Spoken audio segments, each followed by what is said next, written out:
छूटा है और हर टॉपिक के 3-3 4-4 5-5 सवाल अलग वैरायटी के। ठीक है। अब सवाल आता है कि सर नोट्स तो सफिशिएंट है, नोट्स सफिशिएंट है, तो फिर असाइनमेंट हम ना करें तो भी चलेगा। देखो बेटा, नोट्स सफिशिएंट और नोट्स से एग्जाम में सवाल आएंगे, तो नोट्स पे फोकस रखो, नोट्स को अच्छे से रिवाइज करो, बहुत जरूरी है सर। हाँ, ये तो हम कर लेंगे, लेकिन एग्जाम में तो आपको क्वेश्चन सॉल्व करना है। नया सवाल, पूरे 11th 12th के फिजिक्स के सवाल हो जाएंगे, किसी भी टॉपिक, किसी भी सेक्शन से सवाल आ सकता है, और फिर उसमें आप बायोलॉजी केमिस्ट्री भी है, फिर एग्जामिनेशन प्रेशर भी है, और आपको कॉम्पिटिटिव टेम्परामेंट के साथ स्पीड में सवाल सॉल्व करना है। तो नोट्स देखते रहने से सारी चीजें डेवलप नहीं होगी ना। आपको घर पे बैठ के टाइम लिमिट के साथ क्वेश्चन प्रैक्टिस करना पड़ेगा ना। नहीं समझे? नोट्स तुमने पढ़ लिया, नोट्स में सवाल लिखा, उसका सॉल्यूशन देख लिया, उसका सॉल्यूशन देख लिया, समझ लिया, ये जरूरी थोड़ी नहीं कि उस टाइप के सवाल एग्जैक्टली आ जाएंगे तो उसी रफ्तार से तुम कर लोगे। लैंग्वेज चेंज हो गया तो तुरंत से समझ लोगे।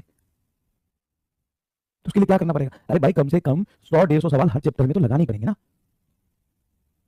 100-150 सवाल तो हर चैप्टर में लगाने ही पड़ेंगे ना भाई। एक लिमिट से अपने आप को पुश करना पड़ेगा, निकालना पड़ेगा।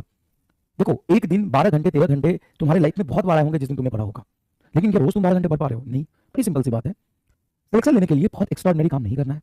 सिलेक्शन लेने के लिए, सेलेक्ट हो जाने के लिए तुमको एकदम ट्रैक से हट के कुछ नया और चमत्कारी चीज नहीं करना है। याद करो, जिस दिन 12 घंटे तुमने पढ़ा था ना, उसके अगले दिन तुम कितना खुश थे, कितना कॉन्फिडेंस था। वही टेम्परामेंट तुमको बना के रखना है। और बहुत सारे टेस्ट सीरीज, बहुत सारे एक्स्ट्रा कंटेंट, बहुत सारे लेक्चर, बहुत सारी चीजें नहीं देखनी है। अभी भी अगर कहीं से आपका बैकलॉग है तो आप बैकलॉग 100% क्रैश कोर्स के लेक्चर से कंप्लीट करिए। 100% मैं बताता हूँ, क्रैश कोर्स के लेक्चर से कंप्लीट कर ले और असाइनमेंट कर लेना, और एक के लेक्चर से कंपेयर कर लेना, कहीं से कम नहीं मिलेगा तुम्हें भाई। गोल्ड है वो, गोल्ड। गोल्ड नहीं, डायमंड। डायमंड नहीं, पता नहीं क्या है वो। कोहिनूर है, कोहिनूर। उससे अच्छी चीज हो ही नहीं सकती। कम टाइम में सबसे ज्यादा कंटेंट। तो सबसे पहले अपनी जो पढ़ाई है वो फोकस रखो कि क्लास ना छूटे। लेक्चर तुमको पूरा देखना ही पड़ेगा, इसका कोई शॉर्ट ट्रिक नहीं। कई लोग सोचते हैं कि सर हमारा बैकलॉग है तो हम क्लास नोट से देख देख के पढ़ लेते हैं, वो जल्दी हो जाएगा, वीडियो कहाँ देखे, तो नहीं हो पाएगा। भले ही तुम क्रैश कोर्स के लेक्चर देख लो, भले ही क्रैश कोर्स के लेक्चर देख लो, लेकिन तुम्हें लेक्चर देखना पड़ेगा पूरा। उसके बाद क्लास नोट्स के साथ साथ तुम्हें क्वेश्चन प्रैक्टिस करना ही पड़ेगा।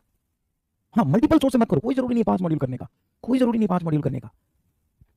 तुम क्लास नोट्स कर लो, प्रैक्टिस डीपीपी को प्रैक्टिस और असाइनमेंट को प्रैक्टिस के हिसाब से कर लो, बस। समझ गया?